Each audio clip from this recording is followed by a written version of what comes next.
virtual reality is being used for more than gaming? Virtual reality. Virtual reality. Scientists are already using the technology. What exactly is virtual reality? And I don't think anyone would have guessed that virtual reality was being used for educational purposes. I think this is interesting since I challenged this idea in my last video, how you subconsciously learn from games. And to see that virtual reality is being used to rethink the workforce is absolutely amazing. But where is this coming from? Is there a reason why companies like Oculus are including a business focus with their virtual reality products? To understand these questions more, we could jump back a few years to 1966. The first head-mounted display was created by the MIT graduate Ivan Sutherland. The system did not do too much. It simply allowed the user to view a geometrical shape as if it was in the room with them. Although it's not that remarkable now, this was revolutionary for its time. Ivan also released his theory on the future of virtual reality. It states, the ultimate display would, of course, be a room within which a computer can control the existence of matter. A chair displayed in such a room would be good enough to sit in.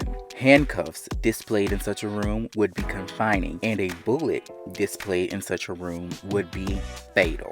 With appropriate programming, such a display could literally be the wonderland into which Alice walked. I'm just gonna go ahead and say it, Ivan was a poet. This theory would later pave the way for future innovators to expand upon virtual reality.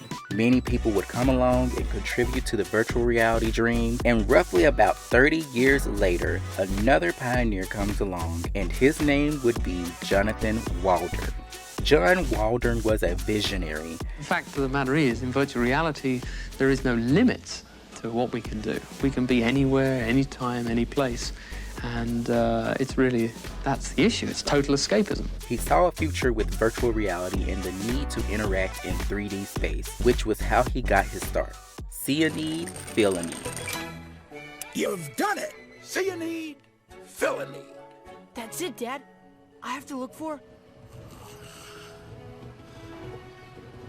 And that was what he did. John Waldron began his own VR company, W Industries, which was later rebranded as Virtuality. Eventually, his technology would be used to teach anesthetists on a commercial level. And this brings us back to why companies are getting in on virtual reality. To put it simply, it is a great way for companies to cut costs. Virtual reality eliminates the need to draw advanced blueprints of a home. Just make a digital mock-up. Or, from a military perspective, why burn fuel training in a physical aircraft when you could hop in a digital aircraft and take to the skies? And this was the idea for virtual reality in the business sense. However, things took a change in the mid-90s. Companies were not buying, no pun intended, into virtual reality anymore. It was not until this $300 headset invented by Palmer Luckey was released, the Oculus Rift. It sparked the talk on virtual reality again, and it had quite a few notable games as well, such as Boneworks, Half-Life Alyx, and Super Hot. As we know today, the Oculus went on to become a major competitor in the virtual reality space. But what you might not know is that Luckey worked with researchers like Skip Rizzo, who used virtual reality to treat post-traumatic stress disorder. Yes, it all comes full circle. Even Oculus was influenced by innovators using game technology to make an impact on the world. And that is why virtual reality is taking over new fields. It is showing up everywhere, even in education. Here at Redham House School in Berkshire, England. I mean, just imagine going to class and interacting with a diagram of a human heart. You just walk in, put your headset on, boom, human heart. Even trainees are learning to drive a forklift without ever stepping foot in one. In virtual reality, it's helping these forklift drivers turn on a dime. And Hilton has not dropped the ball either. Virtual reality is being used to better train employees on how to create an empathetic and inviting atmosphere at Hilton hotels. And of course, let's not forget Apple's contributions earlier this year with the Apple Vision Pro. Apple envisioned a device meant for gaming, working, movie watching, and more. But importantly, the Apple Vision Pro was targeted toward a general audience, and I believe that this exposure will only get more eyes, literally, on virtual reality.